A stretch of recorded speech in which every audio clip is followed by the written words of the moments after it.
Mute कर देंगे। आज हमारे बीच में हमारे ट्रैफिक ट्रैफिक पार्क की केंद्र प्रमुख डॉक्टर यामिनी अलसी महिला रोग विषय पर प्रकाश डालेंगी।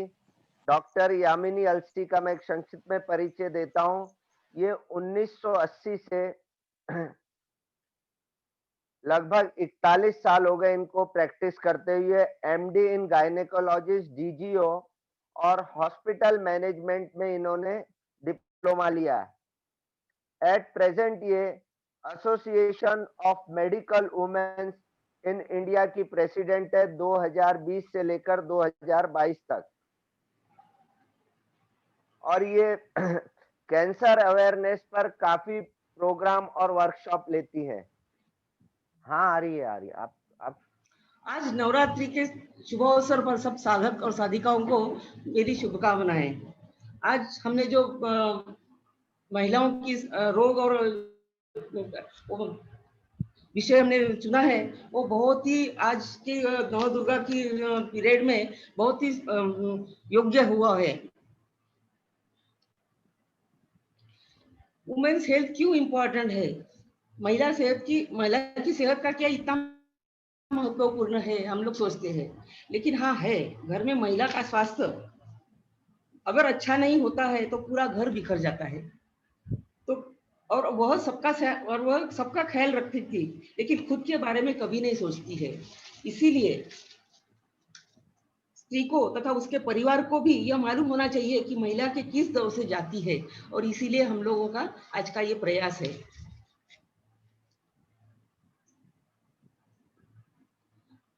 जब बोलते हैं ना कि जब औरत शारीरिक, मानसिक और आध्यात्मिक प्रकार से अगर फिट रहती है, हेल्दी रहती है, तो सोसाइटी भी, पूरा समाज हेल्दी रहता है। स्त्रियों की बीमारियों के बारे में विचार करने के पहले हम सोचते हैं कि क्या है, क्यों हम लोग इतना करते हैं? क्योंकि स्त्रियों का जो गर्भाशय है, जिसकी बारे में हम लोग आज बोलने वाले हैं, बात करने वाले हैं, उसके बारे में वो दिखता नहीं है। जैसे हाथ पैर में कुछ दर्द है या कुछ है तो हम लोग देखते हैं, लेकिन गर्भाशय दिखता नहीं है। इसीलिए आज पहले तो हम लोग कि गर्भाशय जो है वो ये पेड़ों के अंदर, पेड़ी में रहता है, और इसके ये जो अंग है, ये इसको गर्भाशय बोलते हैं। इसको ग्रीवा, जो मुंह रहता है उसको सर्विक्स यानी ग्रीवा रहता है, ये योनि मार्ग रहता है। उसी के दो इधर और ये इधर दो ट्यूब रहती है, उसको गर्भ नलिका बोलते हैं। और ये जो है ओवरीज, ये बहुत काम की चीज है। और ये ओवरी हर महीने में माहवारी 28 दिन की होती है एवरेज, है ना। तो करीबन जब ब्रेन से जब हार्मोन्स आते हैं तो उसमें ये ओवरी में जो सिस्ट रहते हैं, अंडे रहते हैं, वो बढ़ना शुरू हो जाते हैं। और 14वें दिन, करीबन 14वें दिन ये अंडा फूल जाता है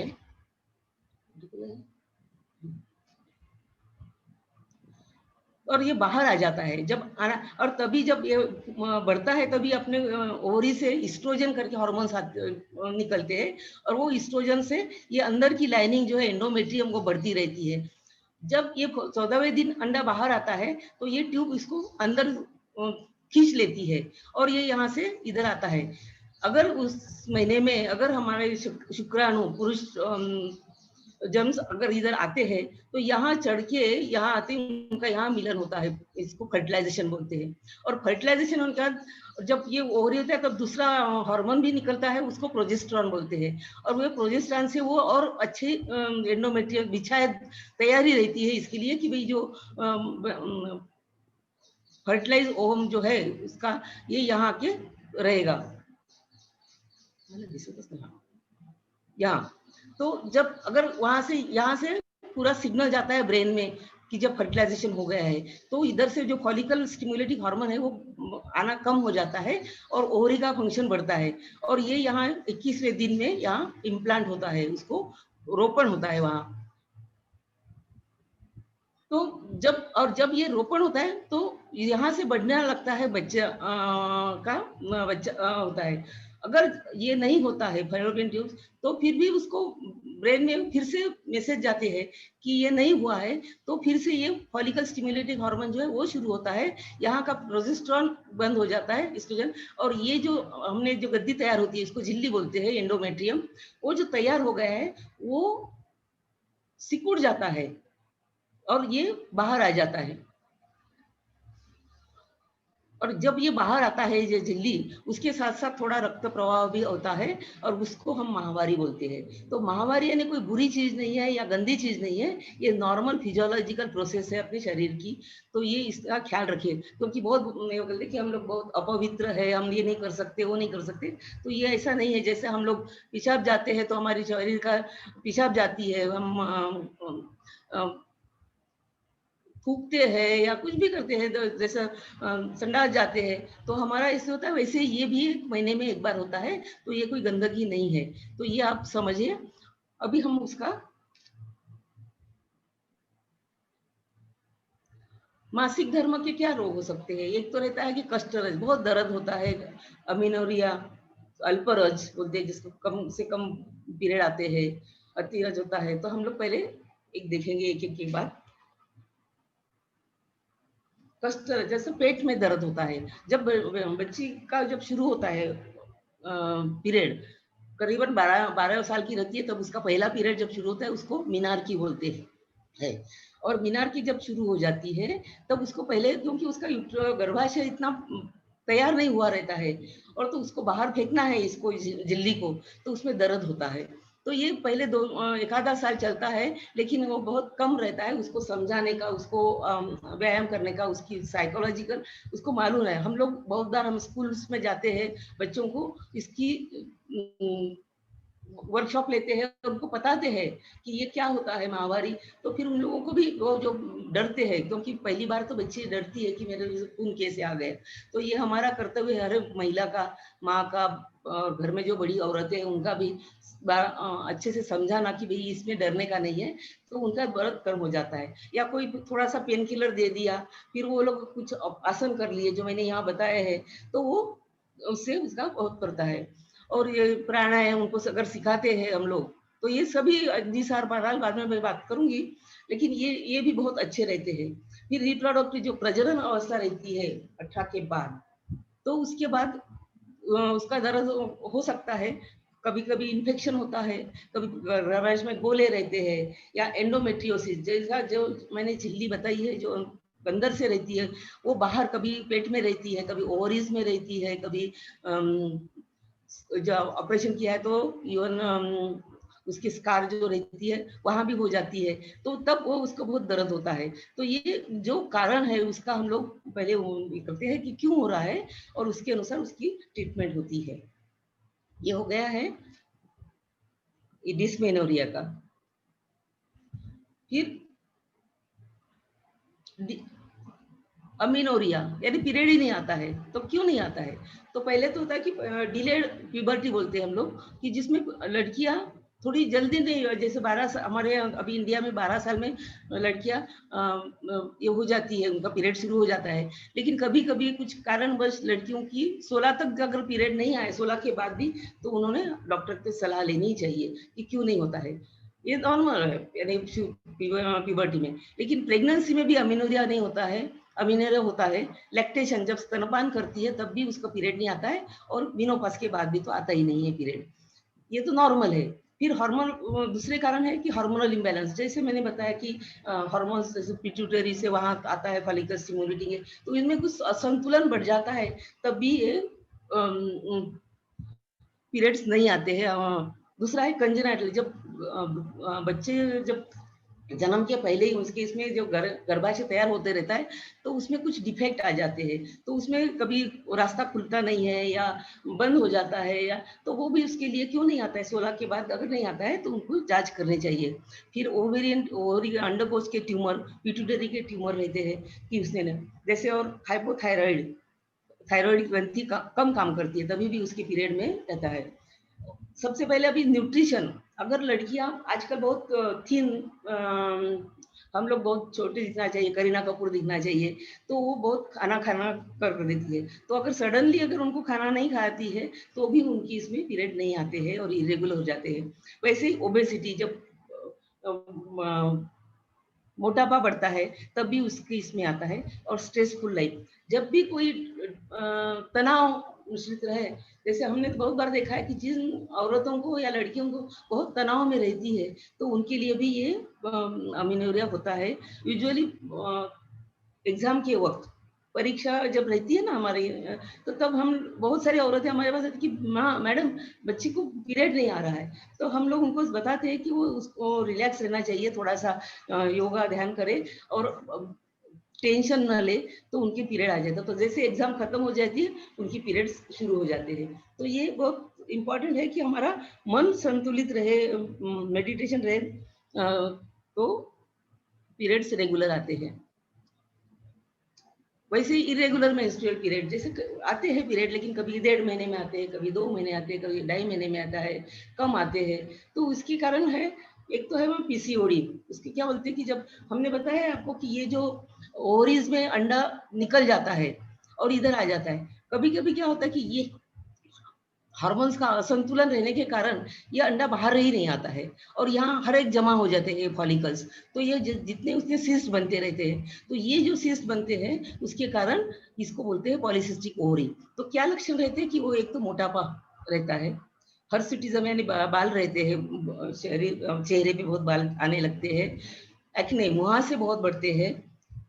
जिनको पीसीओडी है उनकी इसमें इनफर्टिलिटी वांछपना भी होती है उनकी, क्योंकि उनका ओवर ही नहीं आ रही है, अंडा ही नहीं आ रहा है, तो कैसी प्रेगनेंसी रहेगी। तो उसके कारण उनका वांछपना भी रहता है, पीसीओडी उनको बच्चा होने में थोड़ी तकलीफ जाती है। हाइपोथायराइडिज्म फिर से जैसे थायराइड का ग्रंथि का काम कम हो जाता है, और ऐसे प्रोलैक्टिन और एक हार्मोन है जिसमें भी वो बढ़ता है, तो वो नहीं था। और टाइप 2 डायबिटीज जो रहता है पीसीओडी में, क्योंकि उसके भी संतुलन असंतुलन रहता है हार्मोन्स का, तो वो भी ज़्यादा रहता है। तो ट्रीटमेंट क्या रहती है उसमें? तो उसका पहले तो हम लोग बोलते हैं कि जिनका बहुत वेट है, उन्होंने वेट कम करना है। अगर 5-10 किलो भी अगर उनका वेट कम हो जाता है, तो उनके पीरियड शुरू हो जाते हैं। नो जंक फूड, यानी फूड जो लेंगे वो न्यूट्रिशियस होना चाहिए, और आजकल बहुत बाहर खाना दे मैदा और तो वो कम करना चाहिए। एक्सरसाइज़ और योगा करना चाहिए, क्योंकि वो तो रेगुलर हमारा मेंटेन करने के लिए भी होता है और हमारे मेंटेन करने के लिए होता है और हमारी बॉडी का भी रहता है, और पीरियड्स रेगुलर होने के लिए भी। स्ट्रेस फ्री लाइफ, तो स्ट्रेस फ्री लाइफ भी हम लोग प्राणायाम से या इस कर सकते हैं। जब उनको हर्सिटिज्म या एक्ने होते हैं, तो उसका इलाज तो हम कॉस्मेटिक इससे कर सकते हैं, और जो भी कारण है उसका, उसके अनुसार उसकी ट्रीटमेंट होती है। योगासन में बहुत पादोत्तासन, शलभासन, ये लड़की जो है अभी आप देख रहे हैं वो शशकासन कर रही है, ये 8-10 साल की है, लेकिन उसने अपने दादी के साथ योगासना शुरू कर दिया है, वो बहुत अच्छी बात है। फिर पीरियड में आता है मेनोरेजिया, बहुत ब्लीडिंग होता है। नॉर्मली 30 या 40 मिलीलीटर 4 दिन में पीरियड होता है। पहले दिन तो शुरू होता है, फिर दूसरे तीसरे दिन ज़्यादा ब्लीडिंग होता है और फिर चौथे दिन से कम होता है। हर एक का अलग-अलग ये रहता है कि किसी को थोड़ा कम रहता है, तो 3 से 7 दिन तक तो पीरियड नॉर्मल समझा जाता है, और ब्लीडिंग ज़्यादा कितने पैड्स वो चेंज करती है उसके ऊपर रहता है। तो मेनोरेजिया में ओव्यूलेटरी साइकिल्स रहती है प्यूबर्टी में, शुरू में 1-2 साल तो उनको ब्लीडिंग हो सकता है, तो उसको हम लोग दवा देके उसका ब्लीडिंग का कम कर सकते हैं।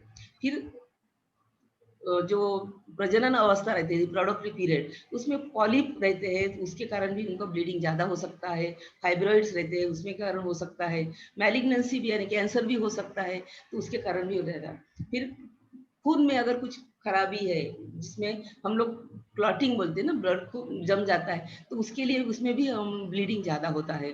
फिर जैसा हमने बताया है कि ओव्यूलेटरी डिस्फंक्शन और संतुलन बिगड़ता है, तभी ये पीरियड ज़्यादा आते हैं, एंडोमेट्रियल, और कभी-कभी पता ही नहीं चलता है। तो उसके लिए भी हम लोग योगासन में उसके कर सकते हैं, योग मुद्रा, शशकासन, शिथिलासन, प्राणायाम बहुत इम्पोर्टेंट है, क्योंकि वो उसके कारण हम लोग अपना अभी तो कोविड-19 के कारण हम लोग प्राणायाम तो बहुत ही कर रहे हैं, क्योंकि हमारी प्रतिकार शक्ति भी बढ़ना चाहिए, क्योंकि ज़्यादा ब्लीडिंग होता है, तब वो एनीमिया की शिकार भी हो जाती है। तो उसके लिए भी उसको उसकी प्रतिकार शक्ति भी बढ़ना चाहिए। फिर मेनोपॉज़। मेनोपॉज़ सिस्टम यानी कब कहते हैं कि जब पीरियड नहीं आता है 1 साल तक, तब हम लोग उसको मेनोपॉज़ बोलते हैं, जब पीरियड आता है। और मेनोपॉज़ का अलग है, लेकिन अब हर एक औरत उसको कैसे लेती है? कुछ औरत महिला लेती है कि चलो अच्छा हुआ, अभी 1 महीने की छुट्टी हो गई है, अभी अच्छा हो गया। कुछ औरतें बोलती हैं, हाँ, हाँ, मेरा तो अभी स्त्रीत्व कम हो गया है, अभी मैं कैसा करूँगी?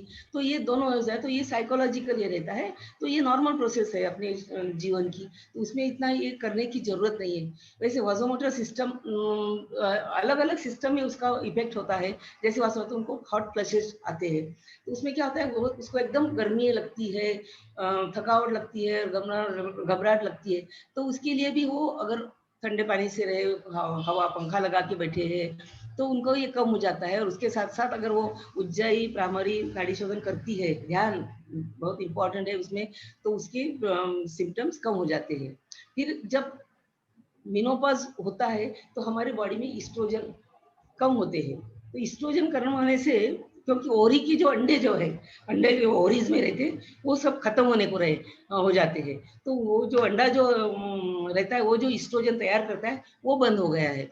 तो क्या होता है कि हमारी बॉडी में जो उसके जो कार्य है एस्ट्रोजन के, तो वो कम हो जाते हैं। तो जेनेटिक यूरिनरी सिस्टम से ने पेशाब में तकलीफ होती है, क्योंकि वहाँ की जो जगह है वो सिकुड़ जाती है। तो उसके होते हैं मेंस्ट्रुअल प्रॉब्लम्स, जो पेरीमेनोपॉज़ के बाद होता है। जो मैंने पहले बताया है, सेक्सुअल डिस्फंक्शन, जो शारीरिक संबंध के वक़्त भी जो सिकुड़ता है वो योनि मार्ग, तो उसमें से उनको तकलीफ हो सकती है। कार्डियोवास्कुलर हार्ट की बीमारी या कुछ भी है, तो जो इनको मेनोपॉज़ हुआ है, उनकी इसमें उसका प्रमाण ज़्यादा दिखता है। फिर मस्कुलोस्केलेटल सिस्टम बोले हमने, तो मांसपेशियाँ। अभी क्या होता है कि औरतें जब 40 साल की हो गई है, 45 तक हो गई है, उनको मेनोपॉज़ करीबन 45 के बाद 55 तक आ जाता है, बंद हो जाता है। तो वो काम उसका ऐसा है कि वो कुछ करती नहीं है अभी। अगर वो शारीरिक व्यायाम नहीं करेंगी, तो उनकी मसल जो है, मांसपेशियाँ है, वो कमज़ोर होती रहती है, और जब कमज़ोर हो जाएगी, तो उनको गिरने का, जब चलती है तो उनको गिरने का ज़्यादा संभव रहता है। वैसे ही बोन्स जो है, उसमें ऑस्टियोपोरोसिस, कैल्शियम कम होता है, जब हम लोग एक्टिव नहीं रहते हैं, व्यायाम नहीं करते हैं, तो उसमें जो बोन है शरीर में, तो उसके कैल्शियम कम होने लगता है, और फिर से हमारे फ्रैक्चर हो सकते हैं, बोन की हड्डियाँ टूट सकती है, गिर सकते हैं। तो ये सारे प्रॉब्लम जब होते हैं हमारे, तो ये हमारे योगासन में हम लोग, क्योंकि हम लोग ऐसे में हम लोग हर एक मज्जासन को एक मांसपेशियों पे हम लोग एक्टिव करते हैं, तो उन्होंने हमेशा ये जो मैंने इतनी सारी लिस्ट बताई है वो करें। और न्यूरोलॉजिकल सिम्टम्स, वो उनको क्या होता है कि अभी इस उम्र में बच्चे बड़े हो गए हैं और वो अपने अपने काम में लगते हैं, तो घर में वो अकेली रहती है। हस्बैंड का भी अगर प्रमोशन होता है और वो भी बहुत बिजी रह जाता है, तो वो अकेलापन महसूस करती है। तो अकेलापन महसूस करने की होती है, तब उसको साइकोलॉजिकली वो डिप्रेशन में भी जा सकती है कुछ है। तो उस वक़्त अगर वो अपने खुद को सँभाले, अपनी कुछ एक्टिविटीज़ में भाग ले, योगा करे, नया कुछ सीखे, नया सीखने से बहुत इम्पोर्टेंट रहता है। और इसमें अगर वो उसको लगा तो शवासन भी करे, प्राणायाम करे, तो उसका ध्यान दे, तो ध्यान देने से उसका बहुत सारी ये जो मानसिक तनाव है, वो कम हो जाते हैं। और अगर वो कोई क्लास जॉइन करती है, योगा का क्लास जॉइन है, तो वहाँ एक ग्रुप बन जाता है, परिवार बन जाता है, तो उसमें भी उसका ये हो सकता है, न्यूरोलॉजिकल सिम्पटम्स भी कम हो सकते हैं। फिर हम जाते हैं गर्भाशय में जो गोले रहते हैं, ये गोले इसको फाइब्रॉइड बोलते हैं। तो ये कभी भी कहीं भी हो सकते हैं, जैसे हमने यहाँ दिखाया है कि ये यहाँ कभी ऊपर रहता है, कभी बाहर रहता है, गर्भाशय के बाहर रहता है, ये वॉल में रहता है, या अंदर रहता है, या ये सर्विक्स में रहता है, या ब्रॉडी लिगामेंट। तो जहाँ-जहाँ रहेगा उसके अनुसार उसकी कंप्लेंट रहती है। तो बहुत बार होती है कि कोई कंप्लेंट्स ही नहीं रहती है पेशेंट को, क्योंकि वो बढ़ते रहता है, अंदर दिखता भी नहीं है, तो उसका कुछ ये नहीं होता है कि उसको तकलीफ हो रही है। जब वो कभी जाँच के लिए जाएगी, तो उसको पता चलता है, डॉक्टर बताती है कि अरे तुम्हारा गर्भाशय बहुत बड़ा हो गया है, क्या हो गया है? तो फिर उसका, तो वैसे तो मेंस्ट्रुअल, जैसे मैंने बताया था कि अगर ये इसमें पॉलिप है, तो उनको ब्लीडिंग बहुत ज़्यादा हो सकती है। जो बिनोरी जब बताया था ना, तीरज, अगर इसमें भी रहता है, इसमें भी रहता है, तो उसको दर्द पेनफुल रहता है पीरियड जब रहता है, तो जब ये रहते हैं तो उसमें उनको बच्चा न रहने की भी वंशपना भी आ सकता है। तो जैसे जैसे उसकी कंप्लेंट रहती है उसके, और जैसे अभी सामने की और पेशाब की ओर अगर उसका बड़ा है उसे, तो उसको पेशाब की भी तकलीफ हो सकती है। पीछे की ओर अगर होता है तो बड़ा हो जाता है, तो उसको संडास की भी कॉन्स्टिपेशन होता है, कब्ज होते हैं या उनको तकलीफ होती है। तो कौन से इसमें है उसके अनुसार उसकी तकलीफ होती है। तो उसके लिए भी हम लोग अगर करते हैं और रेगुलर चेकअप करते हैं, तो उनको यूट्राइन फाइब्रॉइड से हम लोग मुक्ति पा सकते हैं। और हर एक फाइब्रॉइड के लिए सर्जरी यानी ऑपरेशन, शस्त्रक्रिया करके गर्भाशय निकालना भी मुश्किल आवश्यकता नहीं है। उसके कारण जो है निकालने के, कि उसके लिए क्या तकलीफ हो रही है, क्या हो रही है उसके कारण। अगर प्रोलैप्स कब होता है, जब उसमें जब पेन ऐसा खींचा हुआ लगता है औरतों को, यूरिनरी प्रॉब्लम होती है, क्योंकि हमने देखा ये यहाँ जो पहले यूरिनरी ब्लैडर रहती है उसको भी खींचा होता है, उसके साथ साथ वो भी बाहर आ सकती है। तो इसके लिए उसको सिस्टोसिल बोलते हैं। तो इससे यूरिनरी प्रॉब्लम्स भी बढ़ते हैं, और यूरिनरी इन्फेक्शन भी बढ़ने के चांसेस रहते हैं। जब ये गर्भाशय आता है बाहर, तो यहाँ जो ग्रीवा है वो बाहर रहती है, तो उसको घर्षण के साथ उसको डिक्यूबिटस अल्सर भी बोलते हैं, वो होता है, या कैंसर भी हो सकता है। तो ये जो प्रॉब्लम्स है, ये उसका ट्रीटमेंट जो रहता है उसके अनुसार जो उसकी लेवल है। अभी शुरू में रहते हैं तो कोई प्रॉब्लम नहीं रहता है, लेकिन अगर नीचे नीचे आता है तो उसको ज्यादा प्रॉब्लम होता है। तो ये जो शुरू में और ये नहीं होना चाहिए, तो इसके लिए हम लोग क्या कर सकते हैं, पहले तो काजेस, तो जो जब लिगामेंट्स और ये डिलीवरी के बाद, या जब औरत गर्भवती रहती है, तो ये सब स्ट्रेच होते रहता है तो वो डिलीवरी के बाद नॉर्मल आना चाहिए। यूजुअली गर्भाशय भी बहुत बार स्ट्रेच होता है, तो वो भी नॉर्मल आ जाता है, 6 वीक्स लगते हैं उसको आने में। और जब अगर कुछ व्यायाम नहीं करती है या कुछ होता है, तो वो ढीले रह जाते हैं उसमें नहीं, तो वो उसमें कारण होते हैं। और मेनोपॉज में भी वैसे ही होता है कि जब सब लिगामेंट्स या मसल्स जब लूज होते हैं, तो उसका जो सपोर्ट रहता है वो कमजोर होता है, तो गर्भाशय नीचे आता है। तो उसके लिए ये बहुत अच्छा आसन है, नौकासन, चशकासन, सर्वांगासन बना दिया है। और जब ये करेगी, और उसमें साथ मूलबंध एक बहुत अच्छी बंध है, जिसमें हम लोग निष्कासन अंग को अंदर खींचते हैं, और वो हर औरत ने करना ही चाहिए, क्योंकि उनके उसके साथ साथ उसको स्ट्रेस इनकॉन्टिनेंस भी रहता है, जो उनको कंट्रोल नहीं कर सकती। जब भी कोई खांसी आ गई या जोर जग गया है, तो उसको पेशाब निकल जाती है। तो और इसके कारण क्या होता है, ये प्रोलैप्स अगर इसकी ट्रीटमेंट नहीं की है और उसका इलाज नहीं किया, तो औरतें बहुत बार बाहर नहीं जाती है, क्योंकि डर के मारे, अरे मैं नहीं जा सकती, मेरा एक होगा, तो वो और घर में रहने लगती है। तो उसमें उसका भी बहुत मानसिक तनाव भी बहुत बढ़ जाता है। तो इसके लिए उसको, अगर वो योगासन करती है, ध्यान करती है, शवासन, रिलैक्स रहती है, तो उसको बहुत फायदा हो सकता है। अभी मैं थोड़ा सा सर्वाइकल कैंसर पे बोलूंगी कि ग्रीवा का कैंसर पूरे दुनिया में सब औरतों को होता है, लेकिन हमारे भारत में 25%, 27% केसेस जो है हमारे भारत से आती है, और उसका डेथ भी उनकी 25 करीबन। तो ये बहुत बुरी बात है कि हम लोग इतना, क्योंकि हमारा लोक संख्या भी बढ़ी है, और उसके कारण हमारी डेथ भी हो रही है। तो हम क्या कर सकते हैं, क्या होता है योग के साथ, उसके डरना नहीं है कुछ की। इसके लिए ग्रीवा का कैंसर जैसे मैंने बताया, तो ये ग्रीवा जो है सर्विक्स, उसके कारण वहां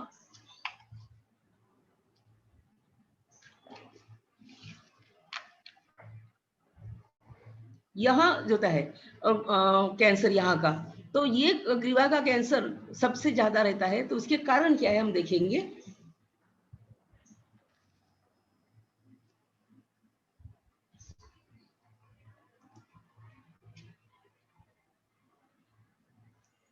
और कैंसर, अभी जो ग्रीवा का कैंसर जो रहता है, वो एक दिन में तैयार नहीं होता कि आज मैं ठीक थी और कल मुझे कैंसर हो गया। तो हमारी जो ग्रीवा की जो कैंसर है, वहाँ की जो पेशियां है, उसमें थोड़े थोड़े चेंजेस शुरू हो जाते हैं। एकमात्र कैंसर जो है, जो हम होने के पहले ही उसको रोक सकते हैं, प्रिवेंशन बहुत अच्छा इसका होता है। तो जो पेशियां है उसमें थोड़े थोड़े चेंजेस आने लगते हैं, जैसे अभी ये, तो ये नॉर्मल एपिथेलियम है, अब जो ग्रीवा की जो लाइनिंग रहती है ना वहाँ की, लेकिन फिर थोड़े-थोड़े उसके चेंजेस आने लगते हैं।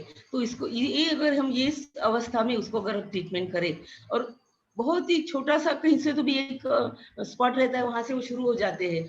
तो क्यों तो अगर वो हम लोग उससे तभी उसकी अगर ट्रीटमेंट करते हैं, तो उसका कैंसर होने से हम लोग उसको बचा सकते हैं। और वह भी जब जब कैंसर हो जाता है, तो फिर वो बढ़ता है, बाहर जाता है।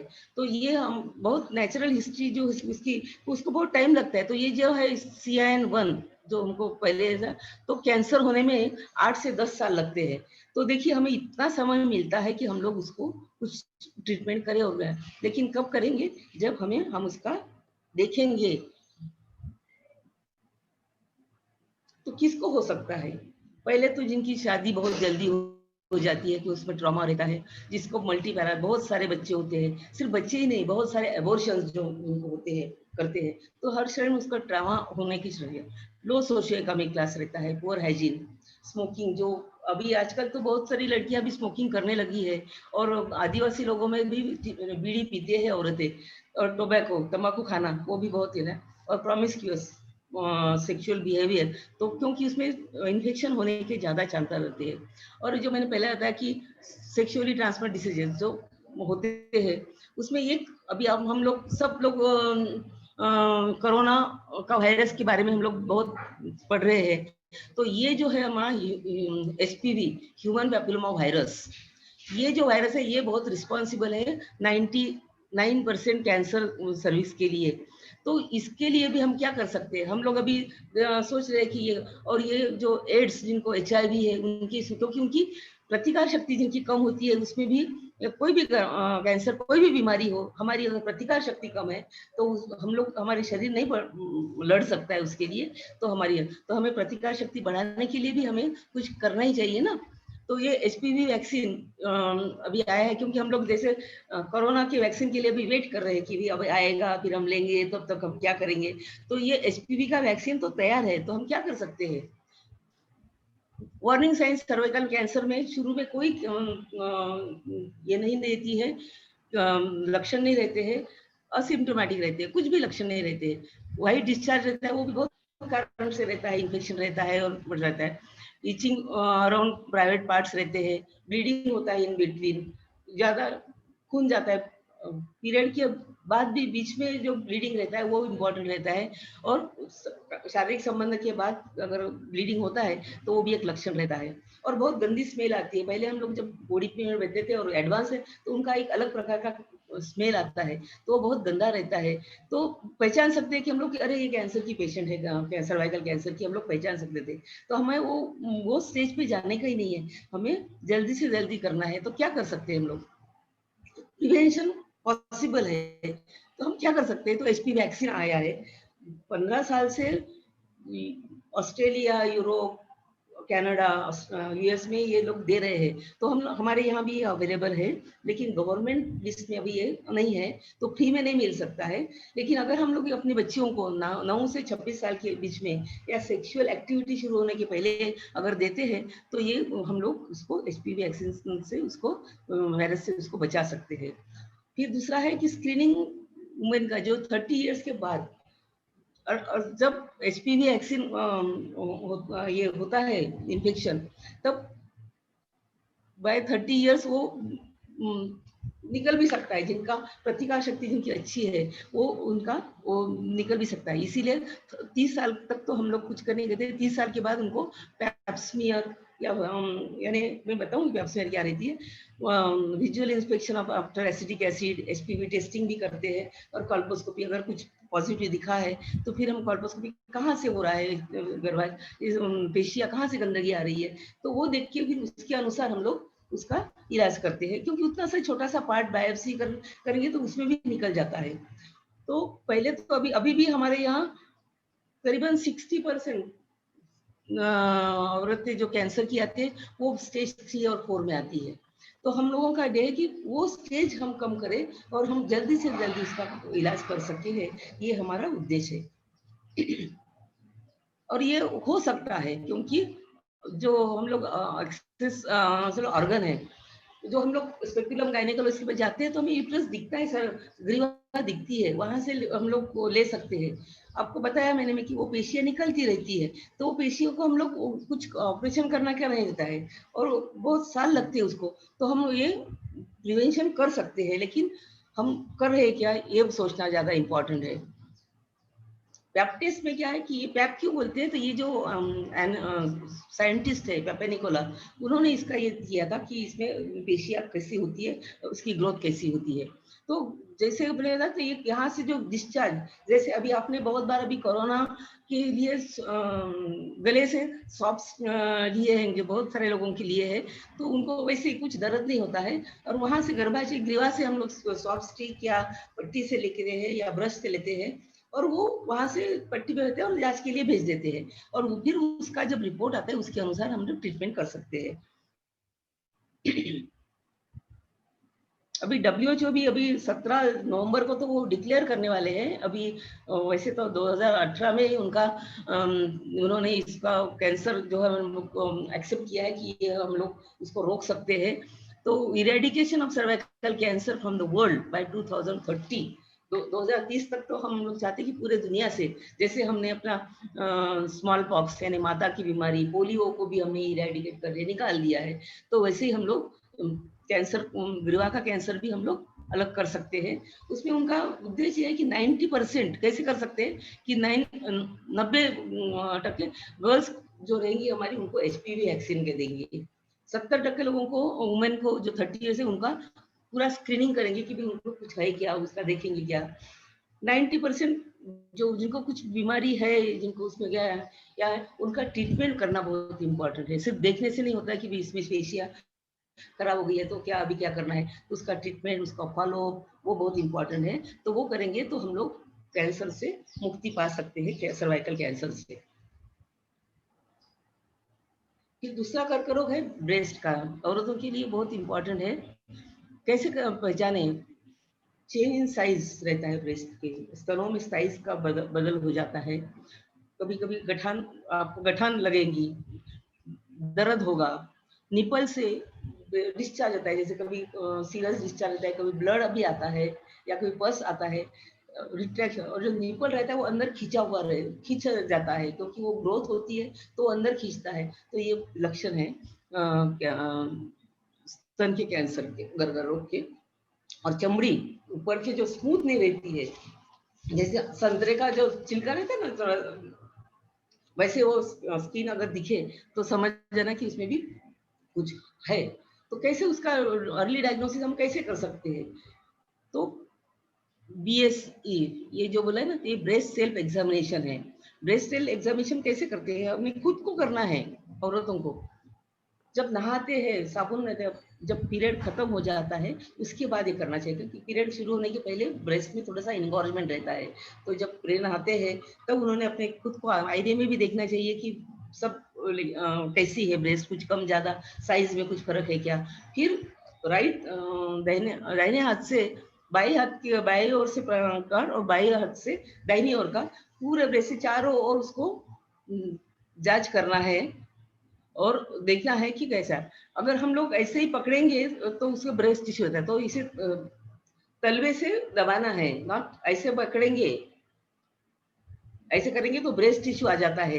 तो ब्रेस्ट टिश्यू अगर आ जाए तो हमें लगता है कि गांठ है, तो वो ब्रेस्ट टिश्यू है। लेकिन अगर ऐसे करेंगे तो उसमें नहीं आती है। तो अगर कुछ भी तकलीफ है तो हमें उसको पता चल जाता है जल्दी से जल्दी। और औरतों को खुद नहाने तो कुछ भी करो ना, वैसे भी साबुन लगाते तो अपने ब्रेस्ट में, तो उनको पता चल जाएगा। फिर क्लिनिकल एग्जामिनेशन बाय डॉक्टर, वो बहुत इंपॉर्टेंट रहती है।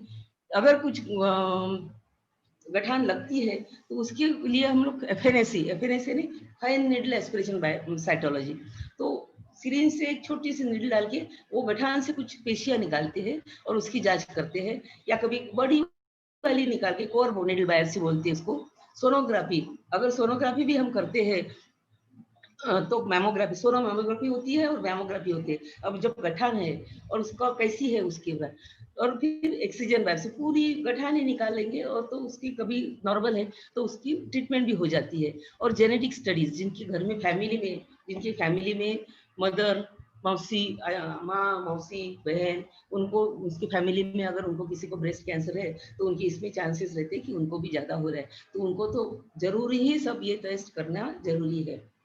ब्रेस्ट कैंसर की ट्रीटमेंट भी बहुत रहती है, कभी जब हो जाती है तो कभी सिर्फ और एक मैं बात बता दूँ कि अगर आपके शरीर में गठान होती है स्तनों में, तो हर गठान कैंसर की नहीं होती है, वो भी आप ध्यान में रखिए। तो डरने का नहीं है कि जब भी गठान है तो मैं अभी क्या करूँ, क्या करूँ? तो लेकिन डॉक्टर के पास जाके वो गठान कौन-सी है, कैंसर की है या नहीं? तो उसके लिए हमें ये सब टेस्ट करने की है और उसके कारण अगर उसका जाँच हम करेंगे और उसका उपाय करेंगे। कैंसर जब होता है तो उसके ट्रीटमेंट के लिए भी कभी सिर्फ गठान निकालिए और तो उसकी भी ट्रीटमेंट होती है, फिर सर्जरी होती है या फिर कीमोथेरेपी, रेडिएशन। तो ये जब जैसे-जैसे ग्रोथ बढ़ती है और जब फैलती है, तब उसकी अगर अगर छोटी-सी इसमें होता है, तो उसका इलाज बहुत अच्छा होता है।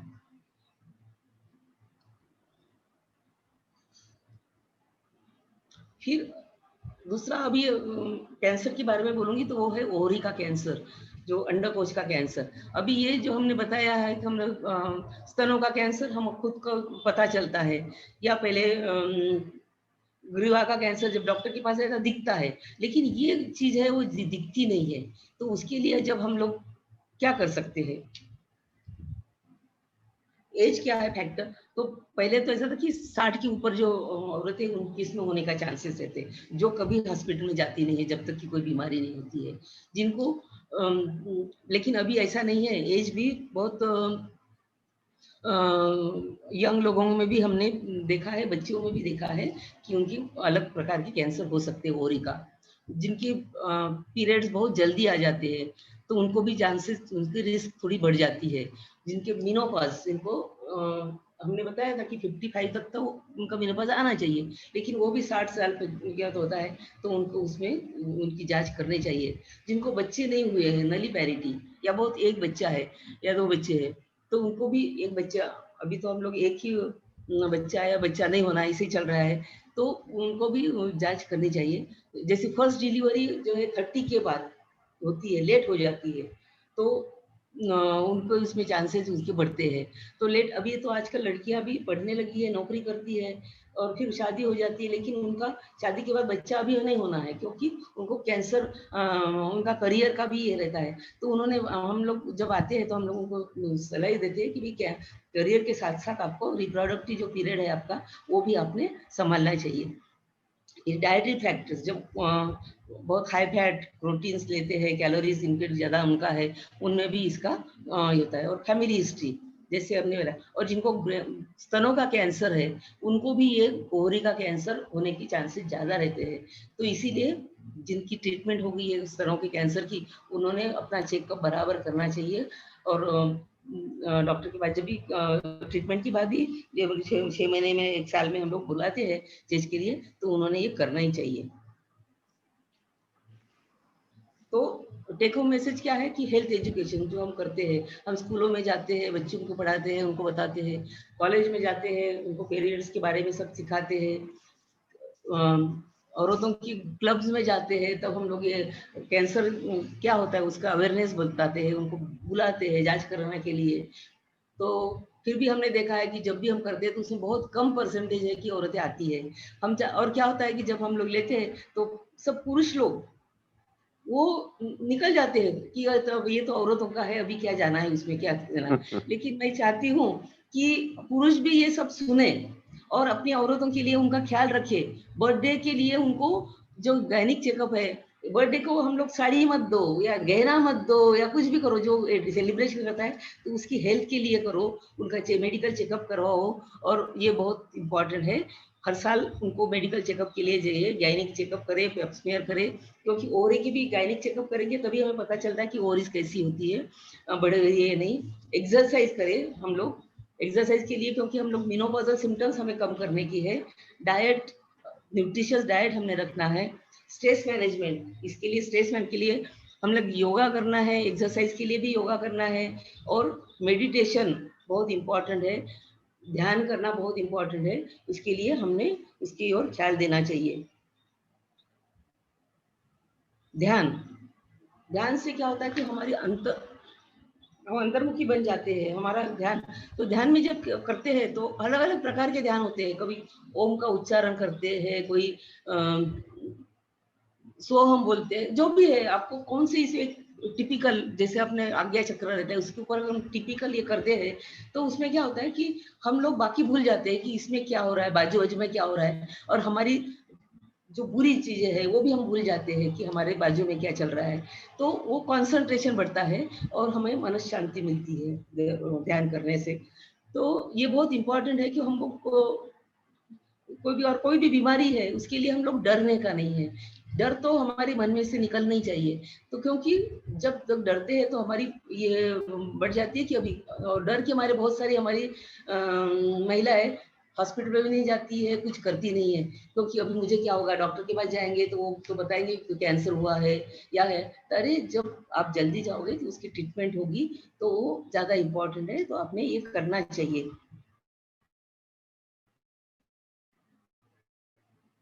दूसरे आसन आपको अभी औरतें बोलती है कि मेरा तो अभी तो उम्र हो गई है, अभी क्या करूँ? तो योगा करने के लिए कोई उम्र की पाबंदी नहीं है।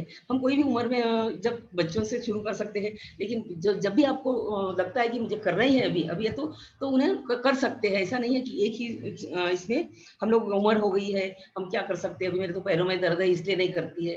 तो पैरों का दर्द जाने के लिए या कमर का दर्द जाने के लिए या पीरियड का तकलीफ है, तो आपने तो ये करना ही चाहिए। ये हमारी लेडीज है जो हर एक का कोई ना कोई प्रॉब्लम भी है, लेकिन वो रेगुलरली आते हैं और सकते हैं।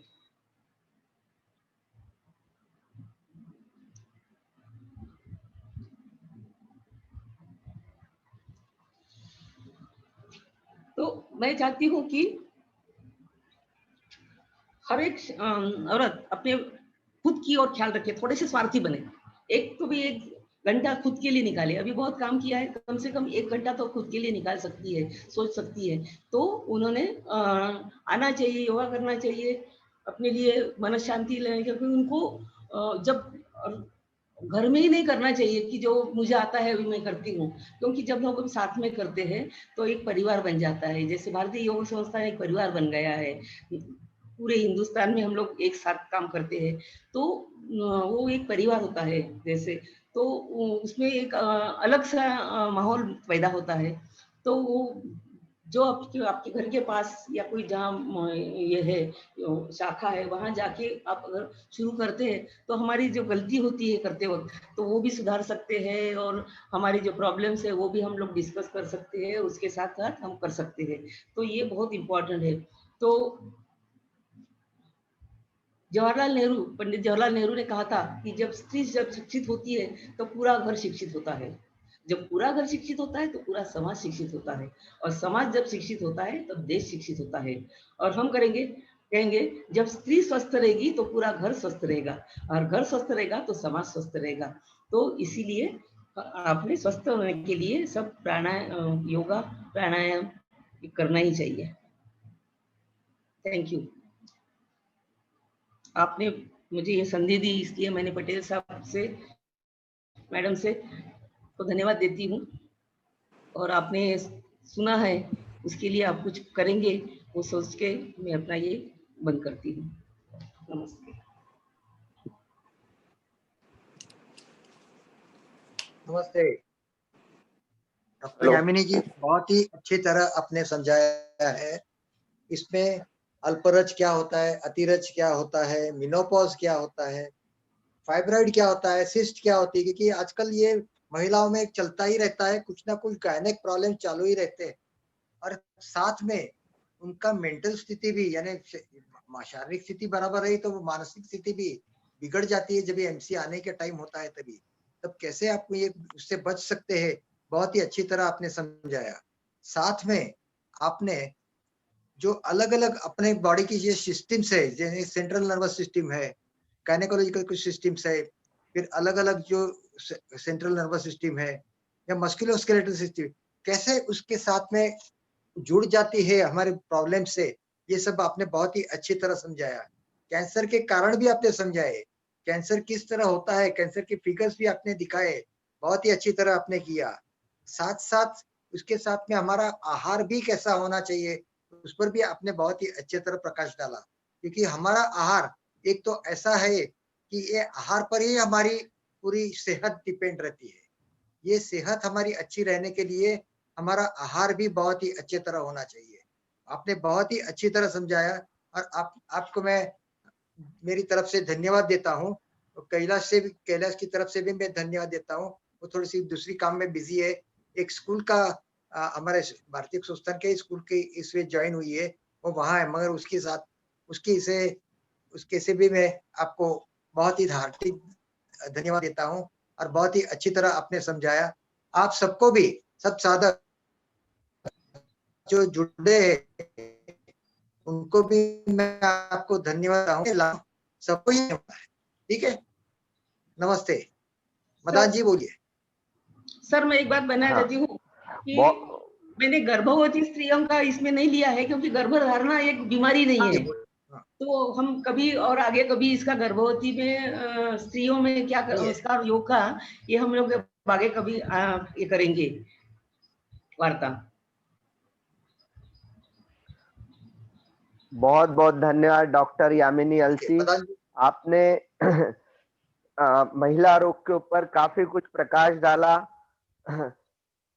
जिससे कि योग भी उसमें कितना कारगर सिद्ध होगा, ये भी आपने बताया कि किन किन आसनों से हम